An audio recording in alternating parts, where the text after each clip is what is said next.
Good Zach, afternoon. and then John Blau.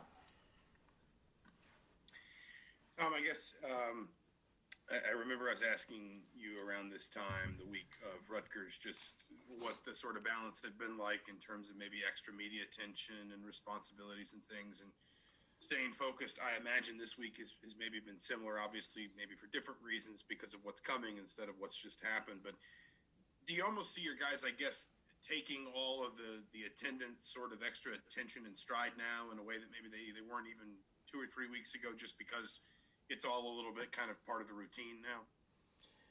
I think there's some truth to that. As you kind of you get, you always talk about a rhythm. You always want to get in a rhythm of how you do things, and it was definitely different after the Penn State situation and getting ready for Rutgers, and it hadn't happened like that around here, since I've been here. So, but this was very similar, and I think you mentioned that there's more conversation about what's happened as well as what's about to happen, more so than that week. But the time frame itself and the time demands themselves are similar, and same with our players. And so it just it gives you, once again, I'll always say this, that whenever you have a chance to do something a second or third time, it's positive, and you learn how to handle some things and kind of what to focus on. And if you like the way things went a certain way, you do those again and keep it the same. If you don't like some of those things, you make adjustments, So I think our players are getting, used to that part of it, which is good, and just understanding that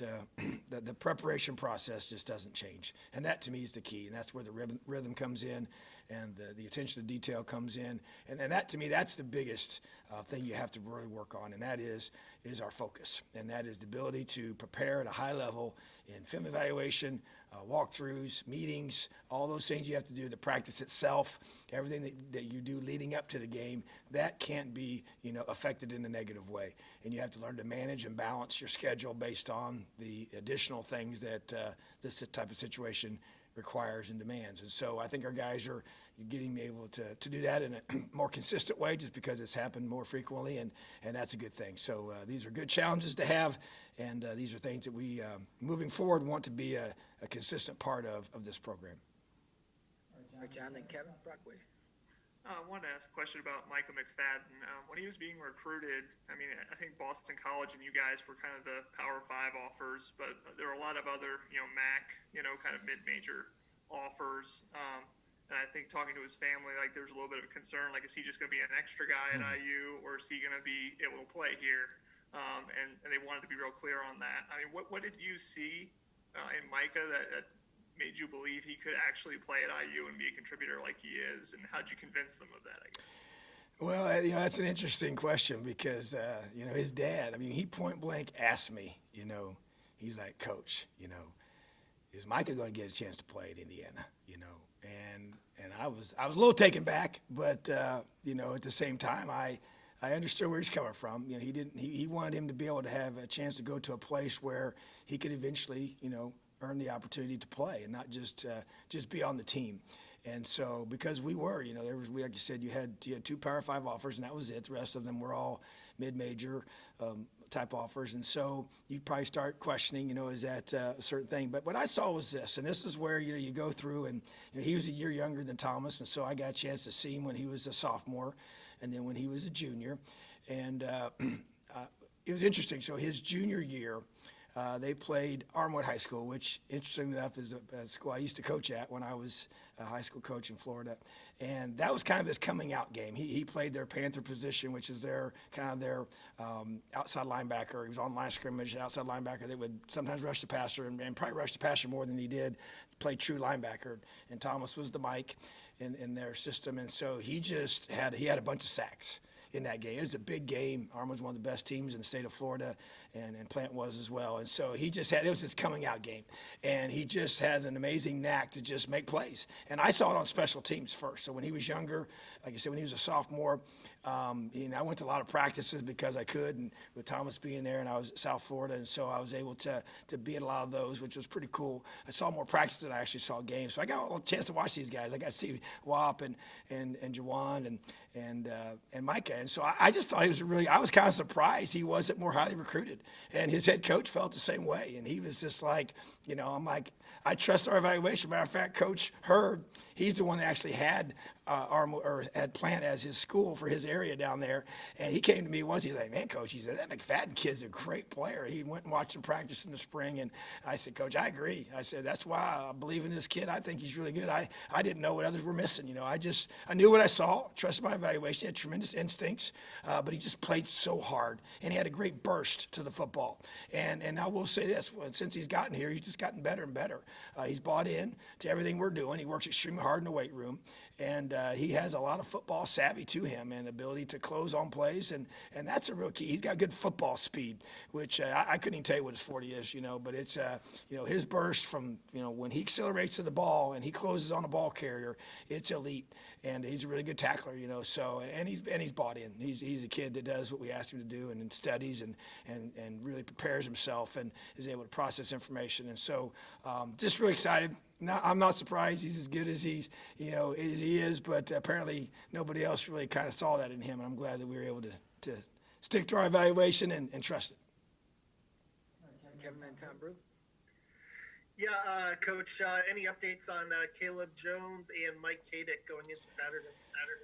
Yeah, they're progressing, and so Cam Jones as well. Those three guys are progressing, and we'll know, be a game time decision for those guys, but we'll see.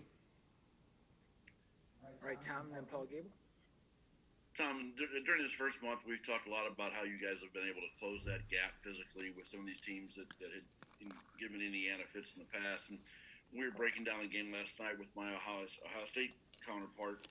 He was saying that they look at this as, with Michael as being the best quarterback that they'll see all year. So when you go into a game where it's Indiana, Ohio State, when you go into it with Michael and Justin Fields playing sort of the key roles, how do you feel about where you're at with that and your ability to have success with Michael as your quarterback against a team like Ohio State? Well, both teams have great quarterbacks. I've already said how I feel about Justin Fields, and he's really special. And I think we got a great one too. He isn't as experienced as Justin Fields, hasn't played as much football as he has, but has shown that he has elite skill set. I really think that his decision making is one of his greatest strengths, and then all the natural parts of that, flow from there in terms of quick release and arm strength and everything else. And so I just think that there's a reason why the NFL pays their quarterbacks as much as they do. They are the key position on a football team, and you really do go as your quarterback goes, and that's just the way it is, And so that's why you got two teams here that are both undefeated in conference play here and playing in a big game together. So it's a great opportunity for Michael, first chance of him playing against Ohio State since he's been here, and I'm excited to see how this game and this environment and this opportunity pulls even more greatness out of him. All right, Paul, then Rick Bozich. Hey, Coach, good morning. Want to ask you real quick about recruiting and the fact that the dead period has been extended, and how does that make things tougher or complicated for you guys? Some other coaches have discussed signing players that they haven't had a chance to bring on campus and really haven't gotten to meet yet. Just wondering what impact you foresee that having on you guys. Yeah, it's uncharted territory when that came out, and we kind of saw it coming. Just you talk to your our compliance staff, and they kind of felt like that was the direction it was going to go, and man, it's a unique situation. I never ever thought something like this could happen, where you would sign guys that you've never physically met in person or have not physically been to campus. Now, fortunately for us, we have a small class. We don't have very many seniors, so you just replace what you lose, and so it is going to be small for that reason. And that's probably a positive thing, because the majority of the guys that we have in this class have already been on campus, which is a great thing. They came before the pandemic hit, so that's a huge plus for us. But yeah, it's it's harder to make an evaluation when you don't have that face-to-face, in-person, contact. And so, and it goes both ways. I feel for these athletes and their families to be able to make this type of decision without having had a chance to physically go somewhere and spend time. 'Cause it's about, you got to feel the environment of a campus, of a football program, the facilities, and it's not just seeing the facilities, it's the people that you get a feel for the vibe of the culture when you're physically together. And it goes both directions, So that's why I just think it's unfortunate. None of us have any control over it. It looks like when you stack the dates up, and if they don't make a change to signing day, then signing day will come and go, and so you're going to have to sign guys, and there'll be a few in this class for us. Some classes at other places might be bigger, that have more kids that haven't been on campus. You'd like to limit that as much as possible, but it's just the reality of the world that we're living in right now, and yeah, it's going to make it harder to make those decisions and those evaluations, but we're pretty close to being full right now with a small group, as we've stated. So, like I said, I think that's a positive thing for us, but it's definitely gonna affect the 22 class, and the guys that are current juniors right now that we're working hard on, and they're gonna make adjustments to that, I'm sure, and even make some adjustments with some more virtual opportunities for us to be able to get them around our staff and us to be able to be around them. So it's just a challenging time for sure, and it's definitely going to create some unique things for the future that we've never experienced in the past. Rick and then Jim Coyle. Yeah, Tom, you mentioned Micah's story. What's interesting about your team is you've got a lot of guys with stories like that. In recruiting, do you guys have to watch more film, network more, and be constantly looking for guys that maybe are undervalued? I think so, and that's kind of been part of our formula, and you got to have a good eye for that. I think you surround. One thing I think you notice, and we got a lot of guys, myself included, that have coached at various levels. Many guys have high school experience. Many guys have small college experience. When I was coaching at Lambeth and Wabash and even Drake, and Arkansas State, I would say, you better find those guys that, aren't the finished product. You got to be great evaluators, and that takes effort. It takes time. I mean, we've watched hours and hours, and of those places I've been there. I mean, and Lee Wilbanks is, he's our director of all of this, and he's phenomenal. His work ethic is second to none, and he has a great eye for that. And I think he has I give him a lot of credit for what we're doing here, and even guys we've had here in the past in those areas. And just to me, that's the key, is the coaches spending so many hours just combing through film and just kind of knowing what you're looking for, and what you can see in a kid that says that this can be a projection, and it's not 100%. We've missed on some guys, and that they haven't become what maybe you thought they were going to be, and that's part of it as well. And that's what you have to deal with. But fortunately, we've been able to hit on a lot of these guys, and they've turned out. And I think a lot of it goes back to character too. I mean, if the kids really weren't willing to work, and he fits with us, and he buys in to LEO. And the culture we create. And I spend a lot of time with that, and I have to get a good feel for that, and I won't take a guy that I don't think fits that, and I think that his family fits it, because it's, that's the people that are going to be in his ear when he's not with us, or when he's sitting back at his apartment or his dorm and things aren't going the way he wants them to go. Who's he going to call? He's going to call his family, and having those relationships and having them all into us and bought into us is critical, because that's part of their development, because things don't always go your way. And I tell them that in recruiting. And if you expect this to come here and everything's going to just work out for you, then that's not reality. You got to learn to fight. That's where grit comes in. So we got to find guys that want to do that.